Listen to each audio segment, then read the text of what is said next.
উনি শুধু কনস্টিটিউয়েন্সি যারা ভোট দিয়েছেন তাদের রিপ্রেজেন্ট করেন না, তিনি যারা ভোট দেননি তাদেরও রিপ্রেজেন্ট করেন। এখন আমাদের এখানে দেশে ফার্স্ট পাস্ট দি পোস্ট হচ্ছে, সেখানে আপনি 10% 4% ভোট পেলেও আপনি জিতে যেতে পারেন। যা তা বিল আপনি পাস করতে পারবেন না, পারলেও সেটা হয়তো আপার হাউসে গিয়ে থেকে যেতে পারে অথবা ফিরে আসতে পারে। যদিও আপার হাউস থেকে ঢাকায় দিলেও এটা লোয়ার হাউসে পাস হয়, কিন্তু একটা থাকে প্রশ্ন। সেটা আমরা আমরা দেখেছি যে বাংলাদেশের প্রায় প্রতিটি নির্বাচন কমিশনে একটা আস্থার সংকটে ভুগেছে। তো সেই জায়গাতে এটা সিলেকশন প্রসেসটা আরো ট্রান্সপারেন্ট হওয়া উচিত, আরো ভালোভাবে দেখা উচিত। সংবিধান বিশারদ নয়, আমি তো ভাবছিলাম যে আপনি ইলেকট্রাল সংস্কার নিয়ে কথা বলবেন। হ্যাঁ, আমি আসছি এই বিষয়ে। পান্না সাহেব তো অনেক কিছু বলেছেন, সেগুলো ওনার মতামত, অনেক মতামত আমিও মনে করি, কিন্তু বেশিরভাগই যে প্রথম থেকে যে কথা বলেছেন সেটা ওনার মতামত। আমি সেই মতামতকে তো খণ্ডনও করতে পারি না। যে সংবিধানের কথা আপনি বলেছেন সেটার জন্য তো একটা একটা সংস্কার করার জন্য একজনকে দায়িত্ব দেওয়া হয়েছে। তিনি বলতে পারবেন যে কতখানি কি করা দরকার। তো আমাদের, আমি যদি সমষ্টিগতভাবে আমাদের অন্তর্বর্তীকালীন সরকারের কথা বলি, 6টি জায়গা যেখানে আইডেন্টিফাই করা হয়েছে, যে সেই 6জনকে দেওয়া হয়েছে সংস্কার করার জন্য। বিভিন্ন, শুধু শুধু কনস্টিটিউশন না, কনস্টিটিউশনে অনেক অনেক অসংলগ্নতা আছে, কোনো সন্দেহ নাই। পার্লামেন্টারি ডেমোক্রেসি কনস্টিটিউশনটা খুব যে পার্লামেন্টারি ডেমোক্রেসির মতো রয়ে গেছে তা নয়। সেখানে একক ক্ষমতার মধ্যে চলে গেছে, যেমন প্রধানমন্ত্রীর একক ক্ষমতা, সেখানে কোনো চেক এন্ড ব্যালেন্স নাই। আর্টিকেল 70টা বাদ দিলে কিন্তু এটা হয়ে যায়, ব্যালেন্স অফ পাওয়ার। না, আর্টিকেল 70, আমি আসছিলাম। আর্টিকেল 70টা বাদ দিলে সেখানে বলা থাকতে পারে শুধুমাত্র নো কনফিডেন্স ভোটে এগেনস্টে যাওয়া যাবে না, বা অর্থ বিলের এগেনস্টে যাওয়া যাবে না। কিন্তু বাকি আমাদের পার্লামেন্টে এখন যে অবস্থা, সেই পার্লামেন্টে প্রথম ওটা 5-7 মিনিট মানে নেতার গুণগান গাওয়ার পরেই আর 1 মিনিট হলো একটা কথা বলেন। সেখানে কিন্তু যারা ক্ষমতাসীন তাদের কিন্তু কোনো অপোজিং কোনো কথাবার্তা আমরা শুনি না। ডিবেট বলতে যেটা বোঝায় সেটাই কিন্তু আমরা শুনি না। তো সেটা আমার মনে হয় যে পান্না সাহেব যেটা বলেছেন আর্টিকেল 70, এটা আমি অনেকবার আমিও লিখেছি। আর্টিকেল 70 উঠিয়ে দেওয়া ভালো। সেখানে একটু রেস্ট্রিকশন ডেফিনেটলি থাকতে পারে, যে আপনি দলের বিরুদ্ধে আপনি নো কনফিডেন্স ভোট দেবেন না, এবং অর্থ বিলের ব্যাপারটা যে সেখানে আপনি আলোচনা করে কিন্তু ভোট দেবেন না, কিছু না। বাকি তো আপনি যদি তার কারণ কারণ যারা নির্বাচিত হয়ে আসেন তারা কিন্তু প্রাইভেট রিপ্রেজেন্টেটিভ বলেও আসে না। দল নমিনেশন ঠিকই দেয়, কিন্তু তাদেরকে ভোট যারা দিয়ে পাঠান তারা কিন্তু তাদের কথাবার্তা বলার জন্যই পাঠিয়ে থাকেন। নট নেসেসারিলি যে দল যা বলবে সেটাই সেই কনস্টিটিউয়েন্সির কথাবার্তা। উনি শুধু কনস্টিটিউয়েন্সি যারা ভোট দিয়েছেন তাদের রিপ্রেজেন্ট করেন না, তিনি যারা ভোট দেননি তাদেরও রিপ্রেজেন্ট করেন। এখন আমাদের এখানে দেশে ফার্স্ট পাস্ট দি পোস্ট হচ্ছে, সেখানে আপনি 10% 4% ভোট পেলেও আপনি জিতে যেতে পারেন।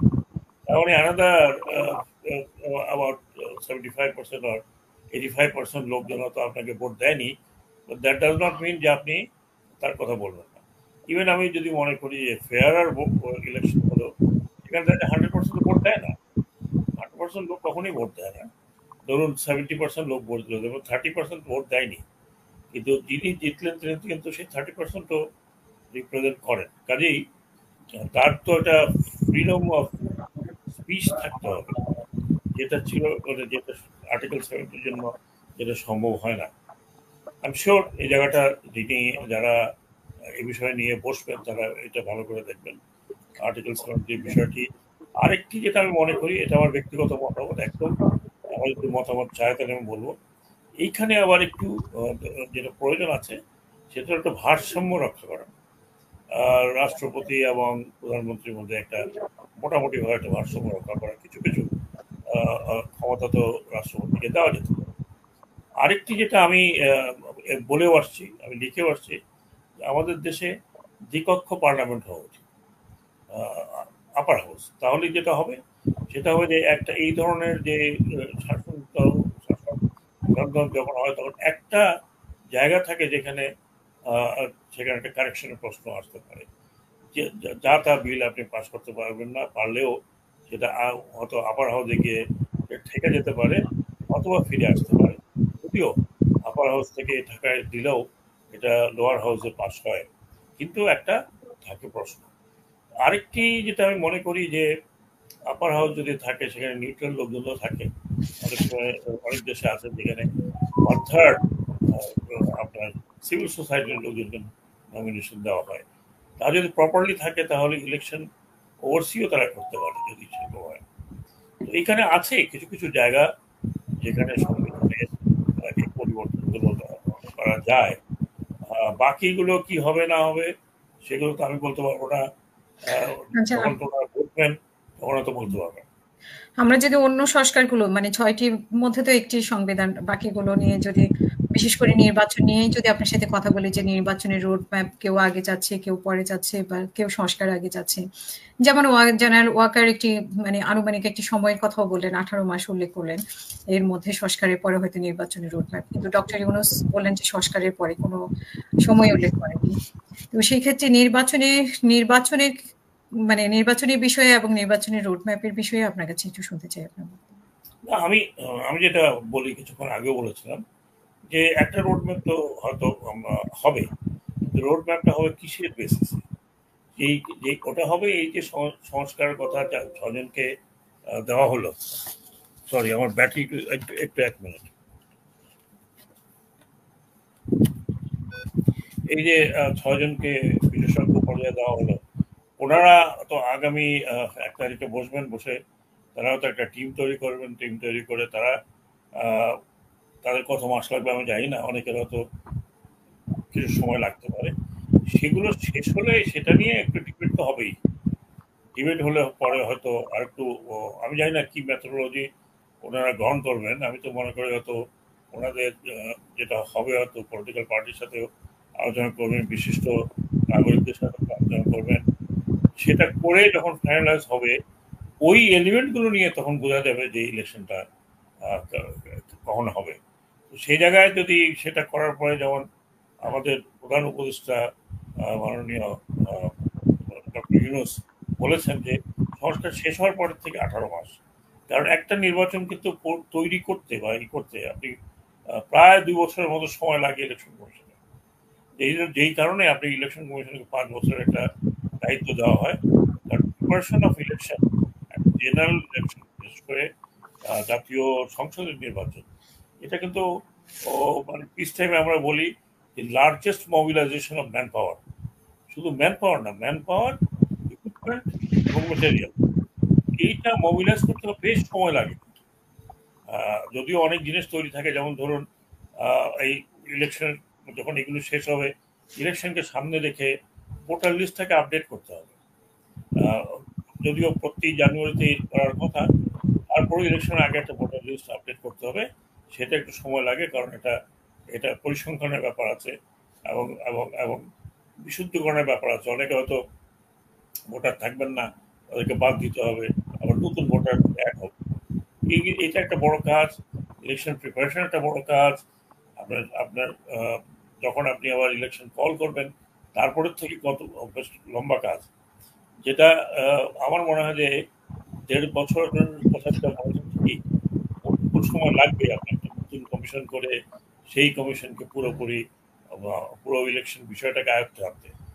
আর যেখানে আমি ব্যক্তিগতভাবে একটা আর্টিকেলও লিখেছিলাম যে সবচেয়ে প্রথম যেটা হচ্ছে, যেটা সংস্কারের জায়গা, সেটা হচ্ছে নির্বাচন কমিশনটা আপনি কিভাবে সিলেক্ট করবেন। সেটা আমরা দেখেছি যে বাংলাদেশের প্রায় প্রতিটি নির্বাচন কমিশনই একটা আস্থার সংকটে ভুগেছে। তো সেই জায়গাতে এটা সিলেকশন প্রসেসটা আরো ট্রান্সপারেন্ট হওয়া উচিত, আরো ভালোভাবে দেখা উচিত। যদিও একটা আইন করেছিল, কিন্তু সেই আইন দিয়েও যাদেরকে করা হয়েছিল তাদের তো অবস্থা দেখলেন, আমরা সেটা রিপিট করার দরকার নেই। তো সেইখানে স্তরের আইনটা করেছিলাম, 3 স্তর না হলে 2 স্তর হবে। সেই জায়গাগুলোতে কিন্তু ওইটারও একটা বড় ধরনের আইনের একটা সংস্কারের প্রয়োজন আছে। তো এখন তো আইন হবে না, এখন তো অর্ডিন্যান্স দিয়ে এটাকে করতে হবে। তো প্রথমে কিন্তু সিলেকশনের ব্যাপারটা আছে। নির্বাচন কমিশন প্রপার যদি সিলেক্ট না হয় তাহলে সেই নির্বাচন নিয়েই প্রশ্ন করবে। তো এটা আমি মনে করি এটা এটা এটা সংস্কারের বড় পার্ট। তারপরে ধরুন আরপিওর অনেকগুলো জায়গা আছে যেগুলো উইক আছে, সেগুলোকে ঠিক করতে হবে। ইভেন আমি যদি বলি আমাদের পলিটিক্যাল পার্টি যখন ফর্ম হয় তার জন্য যে কতগুলো ইনস্ট্রাকশন, যেটা পলিটিক্যাল পার্টি অ্যাক্ট বলে, সেটাও পলিটিক্যাল পার্টির সাথে আলোচনা করে মানে এটাও ইনক্লুড করা দরকার। তো সেই জায়গাতে যদি এগুলো হয় তাহলে হয়তো আমরা একটা রাজনীতির গুণগত পরিবর্তন দেখলেও দেখতে পারি। আর রাজনীতিতে বিশেষ করে যারা যারা নির্বাচন করবেন তাদের সবচেয়ে বড় গুরুত্বপূর্ণ দায়িত্ব হচ্ছে হাউ ডু ইউ সিলেক্ট বা নমিনেট।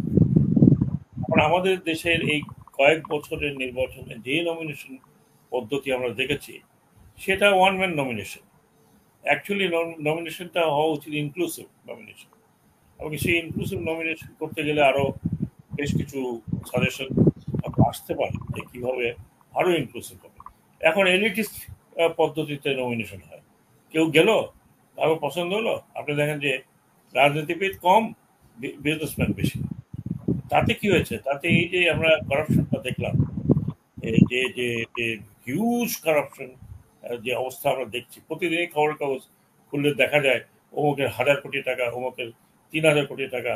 এমনকি আমাদের এই মন্ত্রী মহোদয়দের নামে মহোদয় করতে হচ্ছে, মন্ত্রী বেশিরভাগ মন্ত্রীদের নামে আপনার প্রতিদিন ইনক্লুসিভ নমিনেশন ব্যবস্থা করেন, যেটা বিশ্বের অনেক জায়গায় আছে।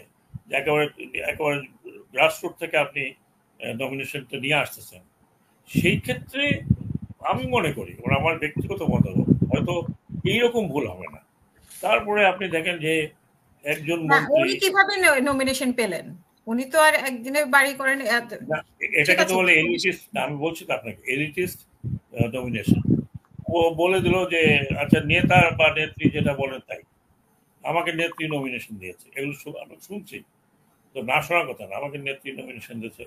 নেত্রী বললেন পত্রপত্রিকা আসছে, পত্রপত্রিকা আসছে। এইটা না করে যেটা হয়, আপনি যদি একটা সাস্টেনেবল ডেমোক্রেসির কথা বলেন তাহলে আপনাকে ইনক্লুসিভ যেতে হয়।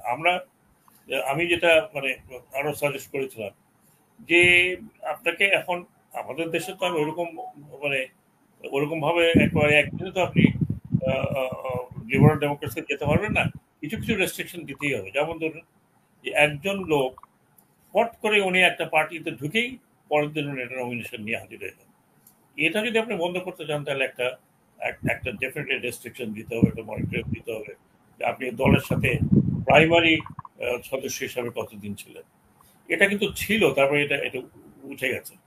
তাহলে অন্তত দেখা যাবে যে আপনি রাতারাতি এসে একটা নমিনেশন। তো এইগুলো আমি ডেফিনেটলি যে যাকে লেগিয়েছেন ডক্টর বদিউল আলম মজুমদার, তিনি কিন্তু সারা বছর এগুলো চর্চা করে আসছেন, বছরের পর বছর এগুলো নিয়ে চর্চা করছেন। সেখানে আমরাও অনেক চর্চা করেছি। এরপর আমার মনে হয় যে এইসব বিষয়ে উনি ডেফিনেটলি দেখবেন, এবং উনি একা তো করবেন না, উনি হয়তো আরো কিছু বিশেষজ্ঞদের নিবেন, যারা ল এক্সপার্ট তাদেরকে নিবেন। কাজে আমি মনে করি যে হয়তো সাজেশন অনেকের কাছ থেকে চাইবেন। আমি মনে করি যে এগুলো শেষ করতে করতে করার পরেই একটা রোড ম্যাপ প্রপার দেওয়া যাবে।